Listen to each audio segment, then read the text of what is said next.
Listo, empiezo a compartir pantalla, un segundo.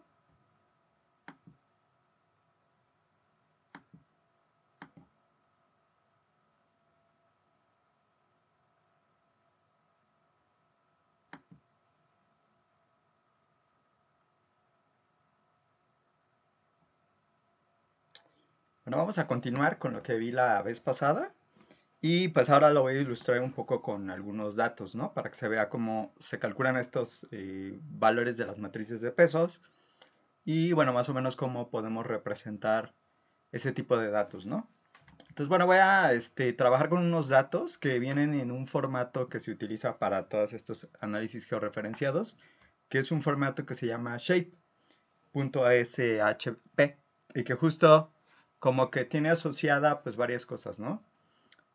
Primero obviamente los datos, o sea, un conjunto de datos como tal. Luego también tiene la parte como de las características de lo que estamos analizando, por ejemplo, si son puntos, la longitud, latitud, si son áreas tipo polígono, pues las fronteras entre los polígonos, etcétera. Entonces, bueno, los archivos .shape, pues uno los consigue dependiendo de lo que está estudiando. Entonces, bueno, si fueran, no sé, por ejemplo, los municipios de México, pues hay que buscar ese archivo, ¿no? Donde vienen las divisiones. Y justo, ¿no? O sea, aquí lo que voy a trabajar es unos datos que tienen que ver con información de Nueva York y donde pues aquí ya se va a tener la información en lo que es conocido como una proyección. La proyección es justo lo que comentaba ayer, de que como que los datos están dados por una esfera, que es pues, el globo terráqueo, y hay que proyectarlos pues en algún tipo de escala para que tenga sentido para pues ahora sí que estudiarlos y que entonces podamos hacer los gráficos correspondientes y bueno, los análisis. Estos datos, entonces los cargo a través del comando, perdón, pero pues sí se tarda cuando estoy también conectado y grabando. Y justo, ¿no? O sea, en el caso de los datos, pues como comentaba, tiene incorporado el conjunto de datos y tiene pues también las características de un shape, ¿no? Aunque en realidad nosotros desde el punto de vista de los datos pues no vamos a ver como que mayor cosa del shape a menos que queramos hacer un gráfico o un mapa o cosas así. Realmente lo que nosotros vamos a estar viendo y lo que vamos a estar trabajando son sobre conjuntos de datos, como más o menos lo trabajamos siempre, con la única diferencia de que, pues, en estos casos, pues, tendríamos además la información geográfica. Entonces, bueno, voy a seguir corriendo y ahorita, pues, que termine de cargarlo. O sea, de por sí tarda, ¿eh? Pero conectado, pues, más. Ya una vez que se cargan los datos, pues, digamos que lo que se hace es muy parecido a lo que nosotros haríamos en un conjunto de datos tradicional. Por ejemplo, hacer un filtro de observaciones, ¿no? Las observaciones, pues, las filtramos entonces dependiendo pues, comandos que se utilizan comúnmente en R, ¿no? O sea, ya es como hacer un filtro de cualquier tipo de conjunto de datos y empezar a manejar las cosas. Igual, construir variables, etcétera. Para este ejemplito, realmente no voy a trabajar sobre todas las distintas regiones. Me voy a ir solamente sobre una de ellas. Entonces, aquí justo está de Syracuse. Y de ahí vamos a estar trabajando, ¿no? Entonces, bueno, dependiendo de los datos, pues es el número de regiones que estamos estudiando. Aquí en particular, pues vamos a tener 63. Bueno, aquí se veía exactamente cuántas variables tenemos. Y bueno, de ellas, pues en realidad no nos interesa trabajar con todas, sino solamente vamos a trabajar con algunas de ellas. Entonces, como les comentaba, pues realmente aquí el contenido pues es como en un conjunto de datos, o sea, variables, aunque tiene alguna otra información geográfica. Y bueno, si queremos trabajar solamente con la parte que es el data frame, pues lo podemos hacer. Y bueno, ahí ya trabajar con el data frame solito, ¿no? Aunque pues usualmente lo seguimos trabajando a través del shape. Entonces, bueno, esto de los vecinos, ¿no? Que comentaba yo. Aquí son polígonos, o sea, estamos hablando de áreas y que entonces vamos a establecer la vecindad basándose, por ejemplo, en los criterios, que puede ser el criterio de rock o torre o el criterio de queen. Aquí le vamos a poner queen igual a false y entonces sería el criterio de ROC, que ahí recordemos que la diferencia es que cuando somos vecinos desde el punto de vista de ese criterio, tiene que ser toda una línea en común la que se comparta y entonces ahí es donde ya vamos a poder decir que son vecinos. Y aquí, bueno, vamos viendo cuántos vecinos tenemos, ¿no? En cada caso. O sea, cuántas observaciones, por ejemplo, tienen 4 vecinos, cuántas tienen 5, etcétera. Eh, Esto de las coordenadas, pues se refiere a las coordenadas geográficas, en particular del centroide, ¿no? De los datos, o sea, digamos, los datos pues, son áreas y de las áreas pues, puedes calcular un centroide. Entonces, bueno, ahí justo, ¿no? Cuando hablamos de coordenadas y es una área geográfica, pues eso es, ¿no? Digamos, el centroide del polígono. Puedes hacer los gráficos como si fuera un gráfico normal con el comando plot. Y bueno, la salida en realidad va a ser un gráfico de tipo, como el que estamos viendo aquí, como más un mapa, ¿no? Donde tenemos las divisiones políticas. Aquí no le he hecho nada, ¿no? Básicamente la única cosa que estoy graficando pues, son las divisiones políticas. Pero bueno, justo aquí ya podemos empezar a agregar las cosas que nos interesan. Por ejemplo, en términos de las vecindades, podemos identificar cuáles elementos son vecinos de cuáles. En la forma de un gráfico donde se van uniendo nuestros distintos centroides para indicar pues justo cuando tenemos observaciones que son vecinas, ¿no? Entonces, aquí, dependiendo del criterio claro, pues será la manera en que tenemos aquí esta forma de representar esto.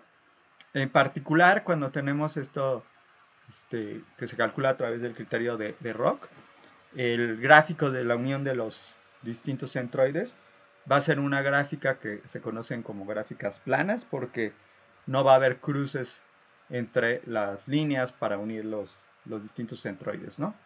Entonces, bueno, esta es nuestra gráfica de unión de los centroides. Y bueno, para el criterio de Queen, pues podemos repetir algo parecido. Solamente hay que cambiarle aquí. El default justo es con el criterio de Queen. Y entonces, bueno, vamos a tener otras vecindades, ¿no? O sea, bueno, algunos de los elementos que eran vecinos pues van a seguir siendo. Pero como aquí contamos estos puntos en común, no solamente las líneas, pues entonces podríamos tener distintos vecinos, ¿no? Entonces, bueno, todo dependerá de qué es lo que estamos nosotros haciendo. Entonces, bueno, aquí vamos a agregar justo este eh, tipo de vecindad, o sea, con el criterio de Queen. Y básicamente, pues tenemos un gráfico que es parecido, pero les digo, o sea, lo que cambia es en términos de que aquí, en algunos casos, pues vamos a tener que, hay observaciones que pues, van a ser vecinas, simplemente porque tenemos un puntito que estamos teniendo en común. Entonces, no sé, por ejemplo, eh, estos elementos, ¿no? Este y este es vecino, aunque solamente tiene este puntito. Entonces aquí la gráfica ya no es plana, porque por ejemplo aquí, al unir los centroides de esto y los centroides de esto, se van a cruzar, ¿no? Y entonces, bueno, justo las vecindades son distintas. Entonces vamos a tener estos vecinos y podríamos pues aplicar otros criterios de otras formas. O sea, no solamente existen estos que ahorita les estaba comentando de Queen Rock. Ya no me voy a meter más en esa parte, pero bueno, también podemos identificar vecinos de otros tipos. Estos objetos pues nada más los voy a asignar, que serían los nombres de los centroides y los nombres de los lugares. Eh, los vecinos según las distancias, ¿no? O sea, básicamente aquí es usar una distancia para identificar cuándo los elementos son vecinos basándose en el centroide. Y entonces podemos dar esto de cada vecinos más cercanos, que básicamente te dice, bueno, identifica a los vecinos que se encuentran e identifica un cierto número de vecinos, uno, dos o los que sea. Entonces, para cada, perdón, para cada observación, vamos a tomar el número de vecinos que nos está diciendo ahí, sin importar cuál es la distancia que tengamos, ¿no? Por ejemplo, si hablamos de un solo vecino, generamos a través de este comando, basándose en los centroides, estos elementos que serían de las vecindades de uno solo. Y bueno, de aquí, justo, ¿no? Basándose en eso de las centroides y de identificar cuáles son vecinos, pues vamos a generar un gráfico también que me permita identificar vecindades basadas en esto, ¿no? De la búsqueda de que todos los elementos tengan un vecino, ¿no? Entonces va a ser algo donde cada objeto va a tener bueno, cada dato geográfico pues va a tener un vecino. Y entonces, pues, digamos que las conexiones pues, van a ser menos de las que teníamos arriba para muchos de los puntos, ¿no? Porque pues, realmente aquí nos interesa solamente identificar pues aquellas observaciones que son vecinas de una sola observación, ¿no? Entonces, bueno, aquí tenemos justo este tipo de vecindad. Y bueno, digamos que ahí habría pocas conexiones, pero todos los elementos estarían conectados con uno, ¿no? Entonces es más o menos este tipo de estructura. Pero bueno, también podemos incrementar el número de vecinos, o sea, el valor de la K al final es un número que tú vas a decidir. O sea, puedes decidir 2, 4, etcétera, etcétera. Y dependiendo de eso, pues ese es el resultado que vamos a tener. No voy a correr todas, nada más aquí, por ejemplo, la de cuatro vecinos, ¿no? Y entonces, mm, creo que esto fue por ahorita la parte del cómputo. Pero bueno, justo aquí, ¿no? O sea, vamos a ir identificando el número de vecinos que tenemos y pues a partir de ahí, pues vamos dando, ¿no? Que haya 4 vecinos en cada caso. Entonces, bueno, estas son las vecindades que podemos establecer. Y la otra posibilidad es basándose en la distancia como tal y dar un threshold o una cota para decir cuándo nosotros vamos a tomar que las cosas son vecinas o no son vecinas. Entonces aquí lo que hacemos es calcular las distancias entre cada uno de los distintos centroides que corresponden pues a nuestros datos. Y bueno, esto pues nos va a estar indicando cuáles son las distancias entre cada pareja de variables, ¿no? O sea, y entonces, justo de STS, déjenme nada más estar seguros, o sea, aquí la idea... mm, no es cierto, perdón. Esta parte es diferente. O sea, aquí lo que estamos haciendo es estamos utilizando este resultado de K vecinos más cercanos con K igual a 1 para identificar cuál es la distancia donde los elementos tienen un vecino, ¿no? Bueno, o sea, podrían tener más, ¿no? Pero según K vecinos más cercanos, pues es la distancia donde cada objeto tiene al menos un vecino, ¿no? Cada observación. Y entonces estamos viendo que en algunos casos la distancia va a ser pequeña, en otros casos va a ser grande, dependiendo de qué tan cerca se encuentre a las demás observaciones. Entonces justo, ¿no? Aquí vamos a tener por cada observación cuál es la distancia, digamos, más corta al vecino que está más cerca, ¿no? Entonces, justo, ¿no? Esos es los resultados que aquí estamos obteniendo y de los cuales podemos ver el mínimo y el máximo, ¿no? Entonces, aquí podríamos trabajar sobre la distancia en la cual pues todos los objetos tienen al menos un vecino y ese sería este valor máximo, ¿no?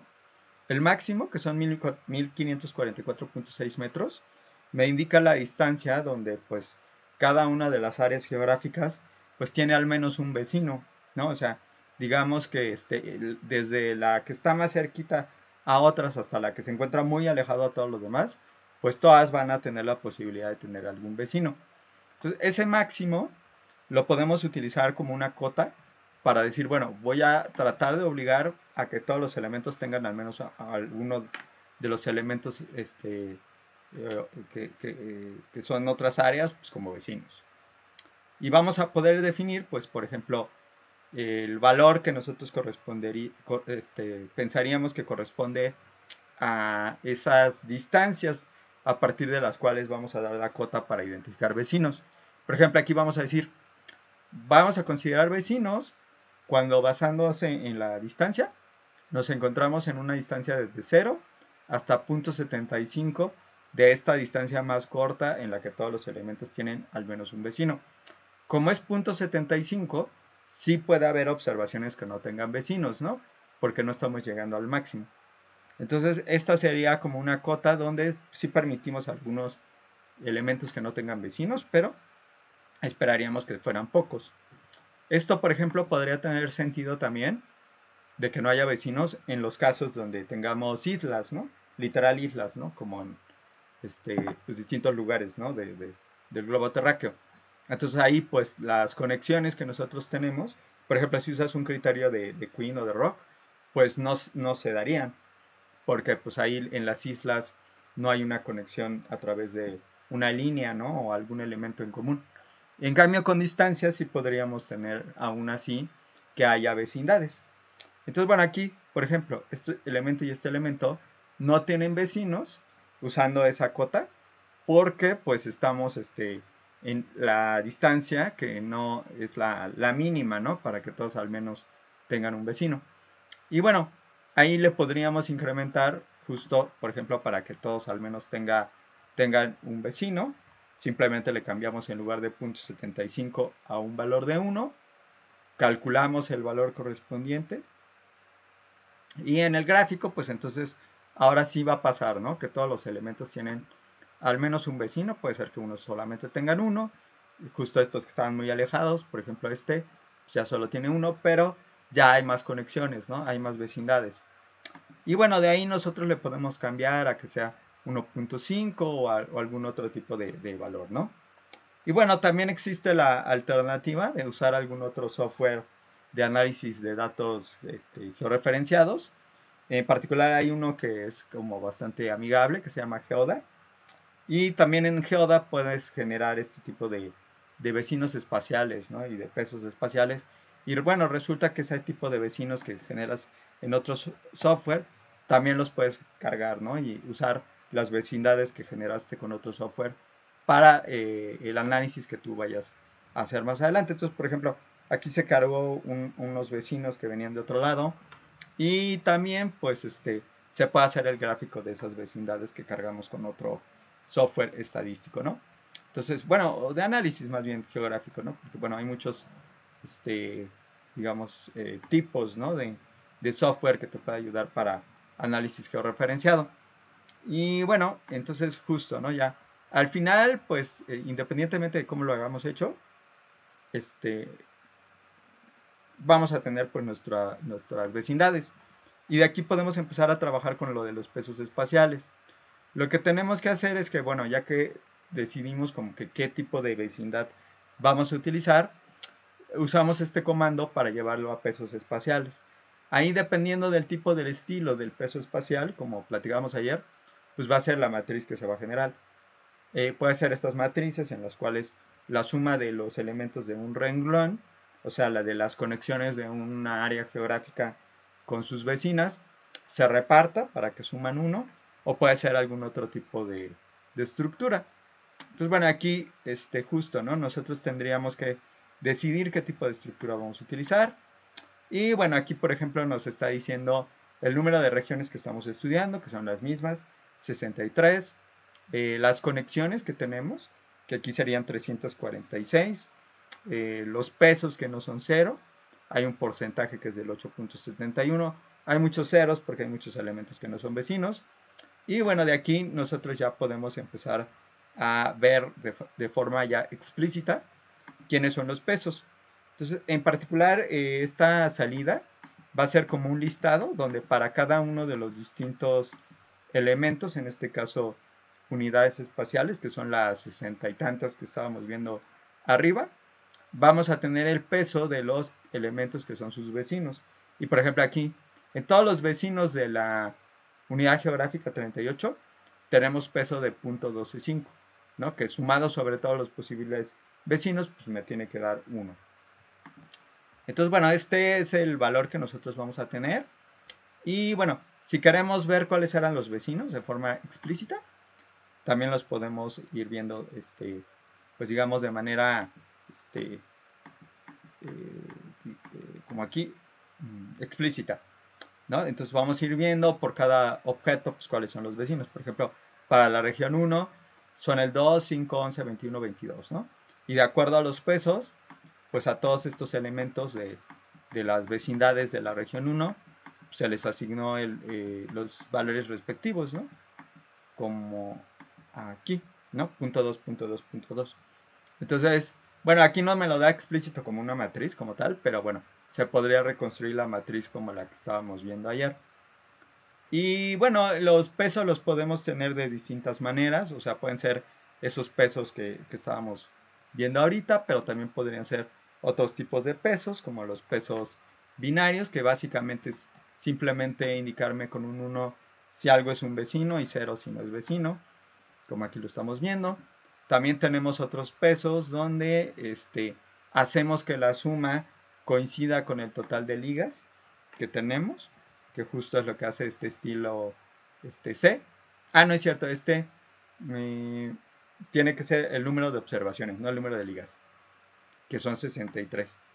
Y justo, ¿no? O sea, aquí se genera este valor que, bueno, en particular, todos los pesos van a valer 63 entre el total de ligas, ¿no? Se puede demostrar que eso correspondería en los pesos, que sería .1820, ¿no? Y entonces, en ese caso, pues, nuestros pesos tienen la característica de que si tú los sumas sobre todos los posibles vecinos, pues te van a sumar 1, ¿no? Entonces, bueno, igual, tenemos los pesos correspondientes. Y bueno, así, ¿no? Se pueden tener distintos pesos, ¿no? Hay de distintos tipos. Y bueno, ¿para qué nos interesan estos pesos? Eh, Aquí ya me voy a pasar acá. Justo para ver esto de la autocorrelación, ¿no? De tipo espacial, a través de la I de Morán, perdón. Entonces, aquí vamos a generar los pesos a partir de un tipo de vecindad, que es el SY1. No recuerdo exactamente qué tipo de vecindad es, pero bueno, eso es lo de menos. Y vamos a generar entonces nuestra matriz de pesos espaciales, ¿no? Y ya de aquí podemos calcular el valor de la I de Morán. ¿Qué tenemos que hacer? Bueno, tenemos que saber primero cuál es la variable de la cual quiero ver si hay una autocorrelación espacial, ¿no? Para identificar si lo que ocurre en un lugar geográfico, pues también se ve de alguna manera relacionado con lo que ocurre en los lugares cercanos. Entonces, por ejemplo, aquí voy a tomar esta variable, que si mal no recuerdo, esta es como la exposición a un tipo de metal o algo así para el desarrollo de una enfermedad que se tienen en distintos lugares. Y podemos calcular la I de Morán a través del comando Morán. Entonces necesitamos, como lo estábamos viendo ayer, tener las variables retrasadas espacialmente, que son las que se obtienen al multiplicar la matriz de pesos espaciales por los valores de los datos, ¿no?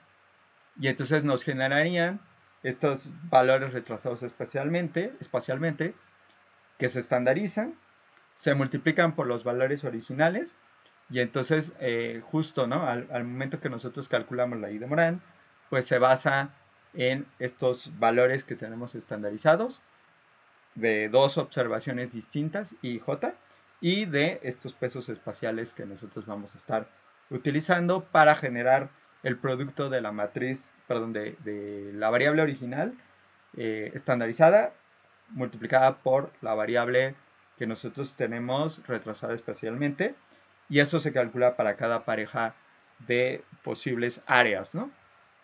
Entonces, al final la I de Morán pues va a ser un valor como una correlación cualquiera, que va a tener un valor entre -1 y 1, y que nos va a indicar cuál es la asociación o correlación que tenemos de tipo espacial. Por ejemplo, aquí es de 0.89. Si estamos usando este valor de 0.89, nos está indicando que la asociación es elevada, o sea, se está acercando a 1, y entonces esperarías que cuando haya valores altos de la exposición en un lugar, también en los vecinos se tengan valores de exposición altos. Y bueno, también si fueran bajos, ¿no? Si en un lugar tenemos valores bajos, pues entonces alrededor en todos los vecinos también.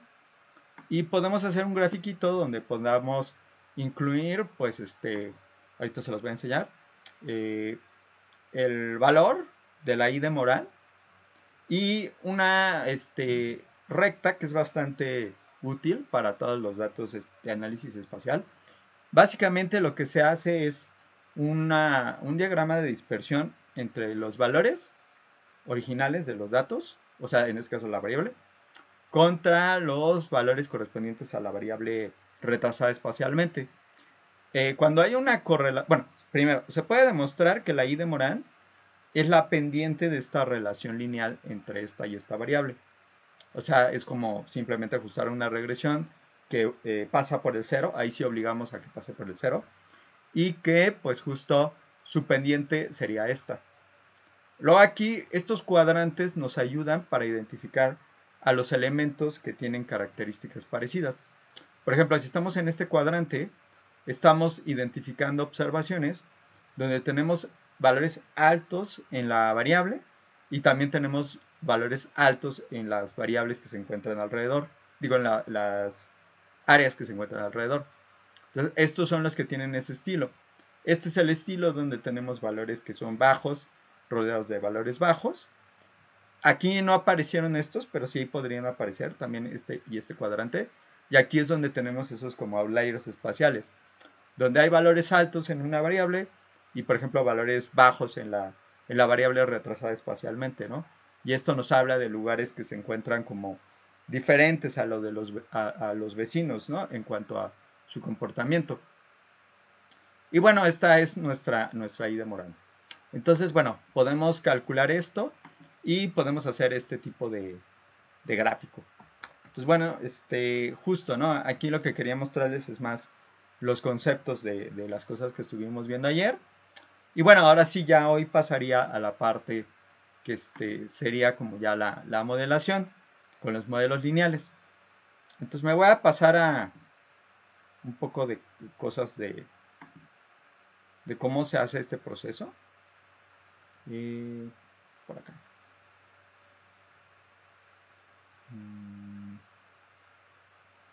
Ahí está aquí. Ok.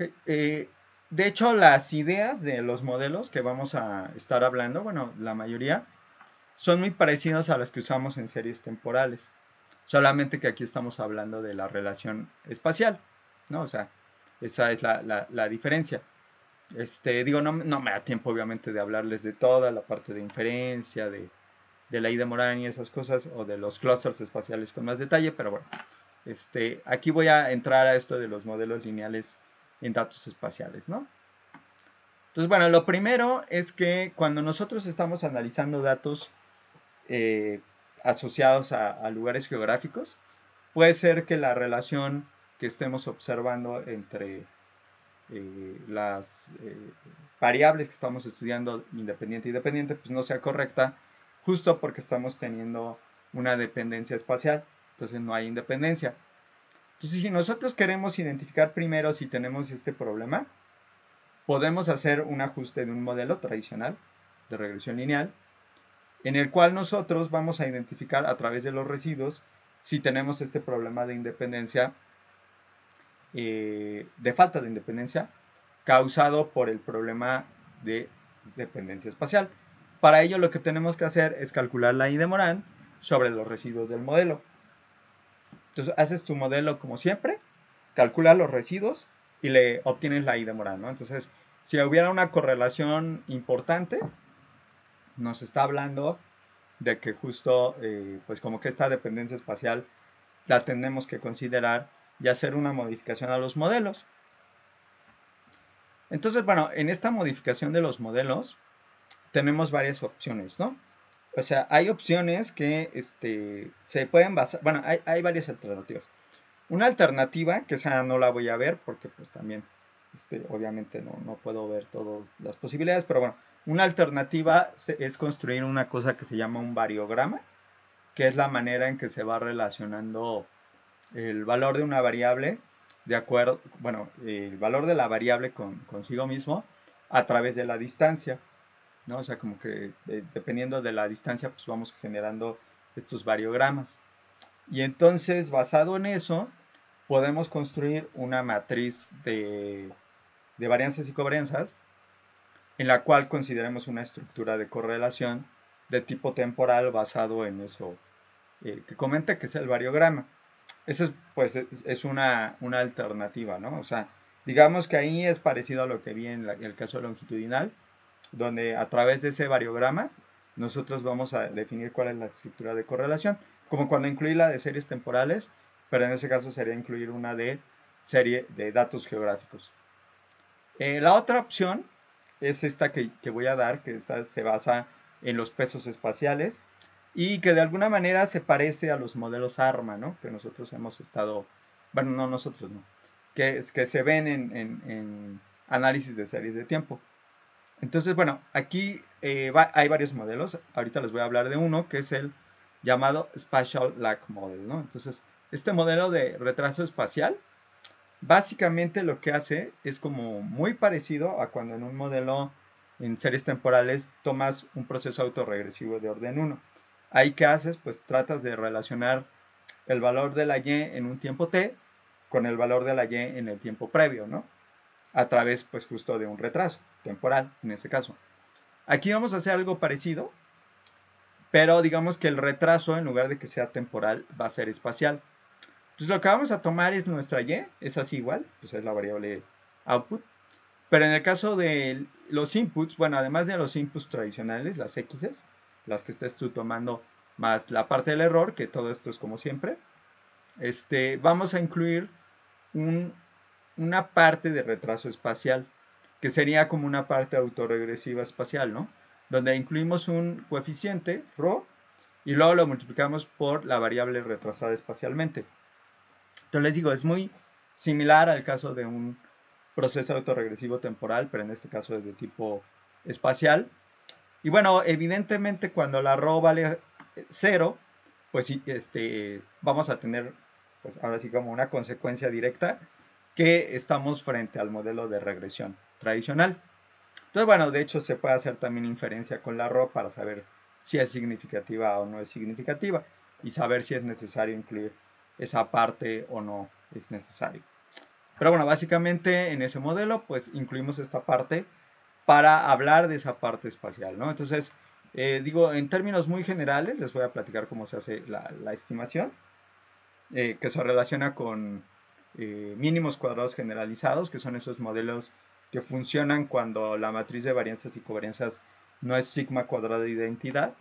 Digamos que aquí yo había supuesto que era sigma cuadrada de identidad, pero en algunos casos no. Entonces aquí lo que nosotros hacemos es, bueno, como que tratar de hacer el despeje, ¿no? De esto, para que podamos plantear algo que solo dependa de la y.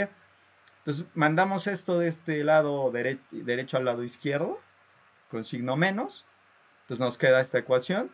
Luego a la invertimos, lo aplicamos en todas las distintas partes. Entonces nos queda esta parte de aquí, esta parte de acá. Y bueno, si nos fijamos, a esto de acá, pues le podemos llamar como una x tilde, ¿no? O sea, al final es la x transformada, pues, por este producto. Entonces es como un modelo donde tenemos que y es igual a x tilde por beta más una epsilon tilde. Esta epsilon tilde es como la transformación que nosotros tenemos al multiplicar por la inversa de esta matriz, ¿no? Entonces, bueno, ¿qué va a pasar aquí? Al momento que nosotros vemos la distribución que tiene la epsilon, dado que la epsilon tilde, dado que la epsilon original tenía esta distribución, la epsilon tilde pues se está multiplicando por una matriz, y esto ya lo hemos hecho muchísimas veces, pero bueno, al calcular la matriz de varianzas y covarianzas de una matriz multiplicada por un vector, pues lo que tenemos es que de este lado nos queda el valor que corresponde a esta matriz. Luego aquí tenemos sigma cuadrada de identidad, que es la varianza original, y luego tenemos el transpuesto de esto, ¿no? Entonces aquí digamos que lo que estaríamos teniendo es que el modelo ya no es un modelo donde se considera homocedasticidad, o sea, esta varianza constante, sino es un modelo con heterocedasticidad. O sea, la matriz de varianzas y covarianzas que estamos incluyendo es esta, ¿no? El que estamos viendo aquí. O sea, está horrible, pero al final es una forma en la cual nosotros estamos teniendo la matriz de varianzas y covarianzas. Y justo de aquí, nosotros podemos calcular el estimador de la beta por mínimos cuadrados generalizados, que esa es la manera en que se hace este cálculo cuando nosotros hablamos de matrices de varianzas y covarianzas que no son la tradicional, sigma cuadrada de identidad. Entonces, de ahí podemos nosotros calcular nuestra beta gorro, que es esta que estamos dando aquí. Digo, ahí habría que hacer el álgebra, ¿no? Para de una fórmula de mínimos cuadrados generalizados llegar a esta estructura. Y bueno, digamos que esto era sobre todo lo que les quería platicar para que pues también vean esto de mínimos cuadrados generalizados. Pero bueno, ya desde el punto de vista del ajuste de estos modelitos, es un poquito más complejo que eso. Porque esta parte de acá, bueno, todo es conocido, excepto esta ρ. esta rho, que es la que tiene que ver con la estructura que teníamos aquí de dependencia espacial consigo mismo, que sería como la correlación espacial, esta no es conocida. Entonces, en realidad, el proceso iterativo pues tiene que partir de que tenemos que hacer como que un proceso doble, donde vamos a ir estimando las ROS, suponiendo que la tenemos, vamos a estimar las betas, y así. Y bueno, para la estimación de estas ROS, se puede demostrar que pues tenemos que calcular los, ¿cómo se llaman estos? Los vectores y los valores propios de W. Bueno, al final, bueno, no importa, ¿no? O sea, hay manera de resolver esto. Podemos calcular quiénes son los parámetros y ya tendríamos justo, ahora sí que cada uno de los parámetros que se necesitan, que son las ROS y las betas.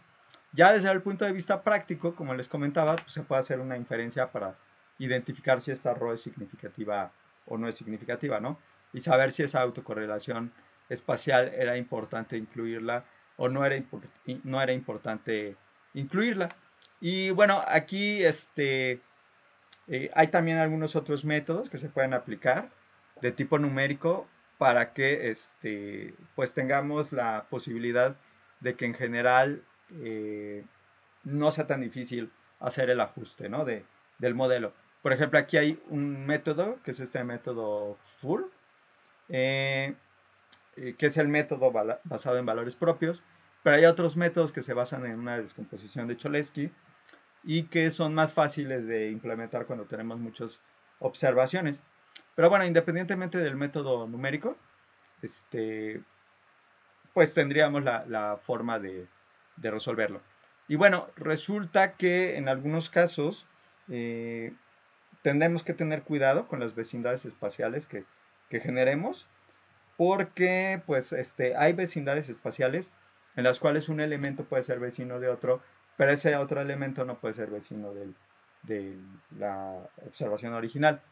Entonces, por ejemplo, algunos de los métodos no funcionan muy bien cuando nosotros tenemos eso, ¿no? De que algo es vecino de otra cosa, pero esa otra cosa no es vecino de esa primera. Justo, ¿no?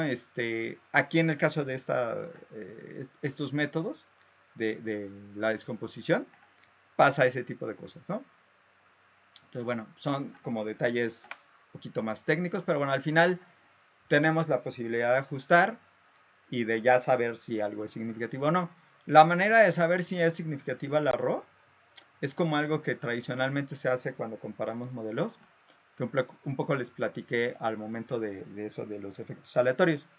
Se hace el ajuste del modelo, que es un poco más complejo, se hace el ajuste del modelo sin esta parte, que es el modelo tradicional, y justo como el modelo más sencillo está anidado dentro del modelo más complejo, porque digamos el modelo más complejo incluye lo mismo más esta parte adicional que se relaciona con la RO, pues entonces podemos hacer un cociente de las verosimilitudes y trabajar sobre eso para hacer la inferencia de determinar si la RO es o no es significativa. Y entonces, bueno, ya teniendo todo esto, pues podríamos hacer el ajuste de este primer tipo de modelo que les digo es muy parecido a un autorregresivo. Pero bueno, tenemos muchos otros tipos de modelos, ¿no? Que se pueden ir definiendo. Por ejemplo, digo, aquí les estoy dando solo algunos ejemplos. Tenemos un modelo que es el modelo de tipo SAR, que es modelo simultáneo autorregresivo. Aquí es un poco diferente al anterior. Sería, desde una cierta perspectiva, un modelo que, pues no hay como tal un equivalente desde el punto de vista de series temporales, pero básicamente lo que nosotros vamos a hacer es como que pensar que hay una relación lineal entre nuestros inputs y el output, y que tenemos por ahí un error, y que este error a su vez tiene como que un proceso de dependencia espacial, ¿no? Donde vamos a dar una dependencia espacial consigo mismo, más un error que es un error como más común, más tradicional, y que en particular se toma esta B normalmente como si fuera la matriz de pesos espaciales. Ahí donde lo tengo. ¿Es este? Ajá. O sea, se toma esta B como lambda W, y entonces en ese caso, bueno, cuando nosotros usamos en lugar de la B así tal cual, la lambda W, es como les comentaba, o sea, como el error que tenemos de este primer modelito, en el segundo modelo está dependiendo espacialmente de sí mismo.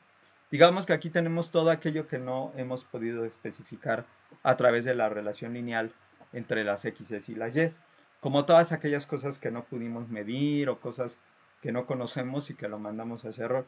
Decimos, bueno, toda esa parte que tú no conoces y que mandas ese error tiene una dependencia espacial.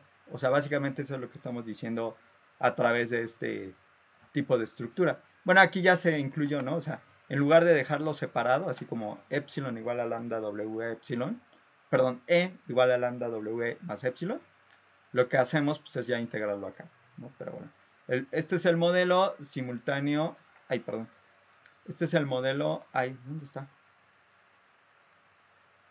Este es el modelo que se conoce como Spatial Error Model, ¿no? Entonces es como un modelo donde tenemos esa parte de un retraso, pero sobre nuestra parte que pues correspondería a todo aquello que no entró dentro de las X's y que lo mandamos a esta parte de error.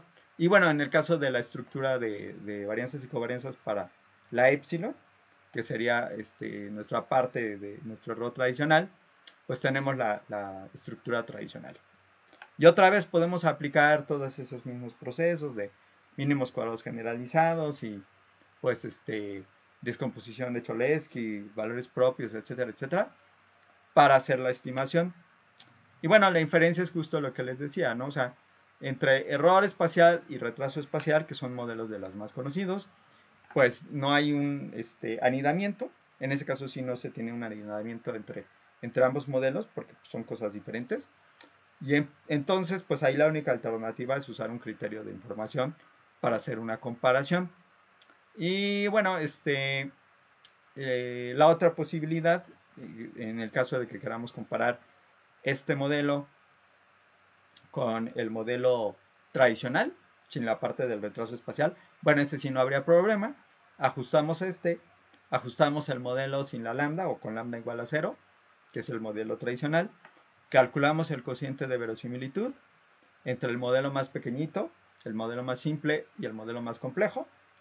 A partir de ese cociente, nosotros vamos a poder hacer pruebas de hipótesis para identificar si la ρ es 0 o si la ρ es diferente de 0. O la lambda, ¿no? Pues es igual en cualquiera de los dos modelos espaciales.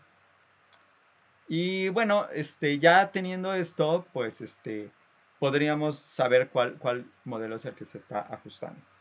Y bueno, otros tipos de modelos, bueno, hay más, sería el modelo de promedios móviles simultáneos. Es bueno, lo podríamos ver como algo más o menos parecido a un modelo de promedios móviles, ¿no? En el caso de lo que se utiliza en series temporales, donde estaríamos viendo cómo, digamos, el ruido blanco, así se le llama en series de tiempo, se está relacionando consigo mismo, ¿no? A través de distintas observaciones en tiempos previos. Entonces, de alguna manera, este modelo es como algo más o menos similar a eso. En ese modelo, en series temporales, pues justo, ¿no? Incluimos como que esa epsilon que se va retrasando ahí temporalmente, aquí se va retrasando espacialmente, y que se parece al modelo anterior, pero no es exactamente igual, porque aquí, si nos fijamos, estamos usando directamente,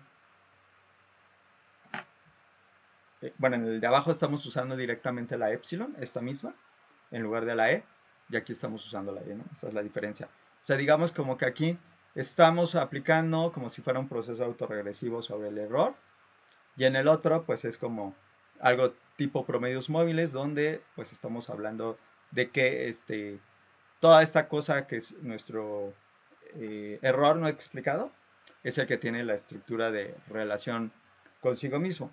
Entonces son ligeramente diferentes. Pero bueno, o sea, el proceso es el mismo.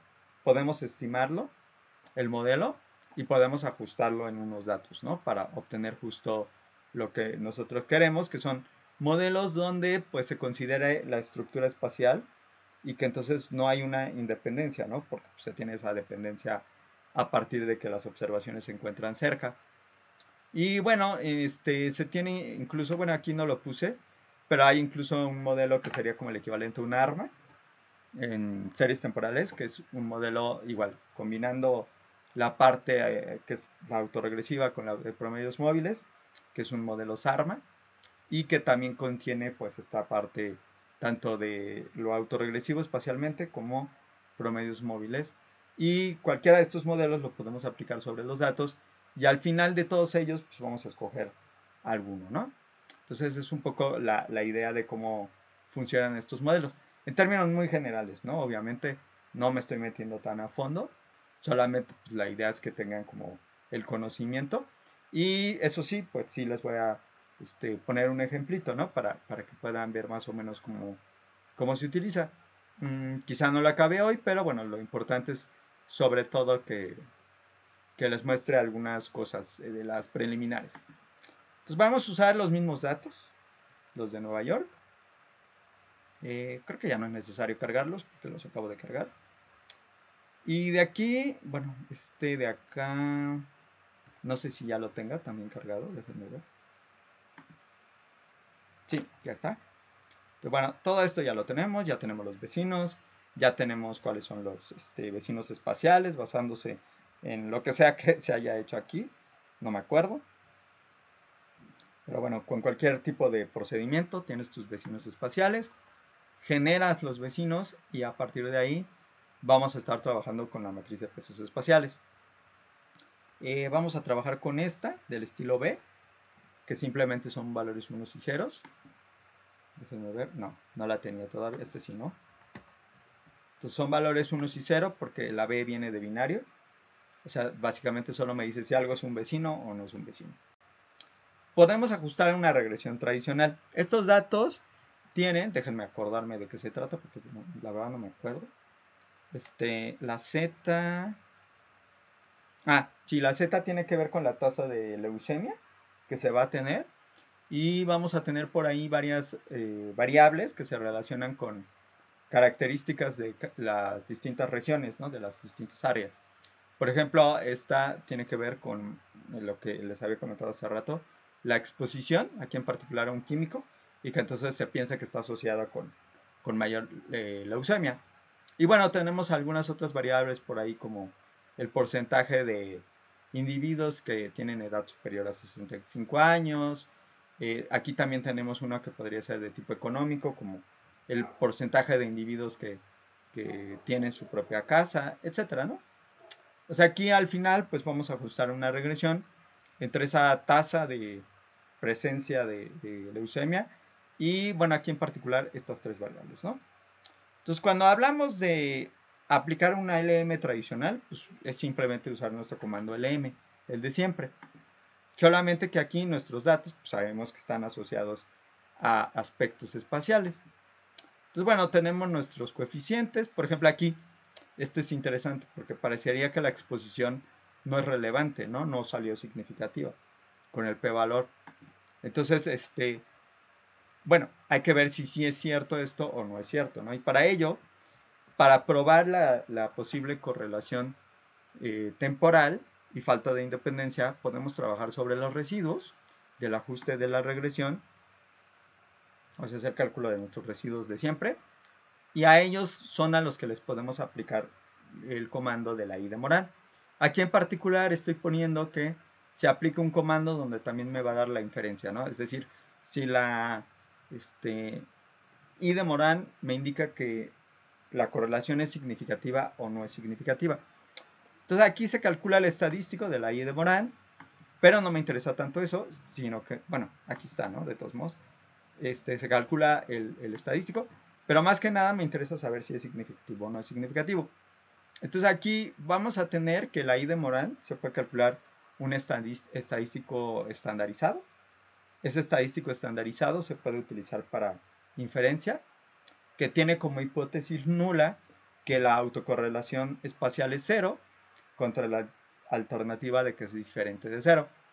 Entonces aquí, de acuerdo al p-valor, que es el nivel más bajo en que rechazas la hipótesis, como está abajo de 0.05, me indica que rechazo la hipótesis nula de que la autocorrelación espacial es cero, y por lo tanto, pues sí tenemos una autocorrelación espacial significativa, ¿no? También podríamos hacer el gráfico de Morán, más o menos como el que les mostré hace rato. En este caso sería basándose en los residuos y en los residuos retrasados espacialmente, que son los que tenemos en el eje Y. Y entonces, bueno, aquí si se fijan, sí tenemos observaciones en varios cuadrantes, ¿no? En los cuadrantes aquí me hablan de que al incrementar en una variable el residuo, en sus vecinas también, y también en el caso de valores más pequeños, pero también tenemos otras donde pues, hay relaciones como que inversas, ¿no? Y entonces, bueno, al final nosotros lo que tenemos que hacer y lo que vamos a hacer la siguiente clase, que es mañana, es justo ya mostrarles cómo podemos hacer el ajuste de las distintas variantes de los modelos que les estuve platicando hoy, esos modelos lineales, incluyendo esta parte de tipo espacial, ¿no? Y justo a través de retrasos espaciales, como lo estuve comentando en el aspecto teórico. Entonces, bueno, mañana terminaríamos con esta parte y de hecho terminaríamos con todo lo que es de los modelos lineales para pues comenzar con algunas otras cosas que se relacionan con distintos tipos de respuesta, ¿no? Que serían respuestas que ya serían, por ejemplo, conteos, ¿no? Que pues ahí ya entramos con la regresión Poisson. Entonces, bueno, no sé si tengan alguna pregunta. Digo, fue plática muy general, pero ahí vamos. Vale, muy bien. Pues entonces nos veríamos mañana. Cuídense mucho y buenas noches. Hasta luego. Gracias, profe. Bye.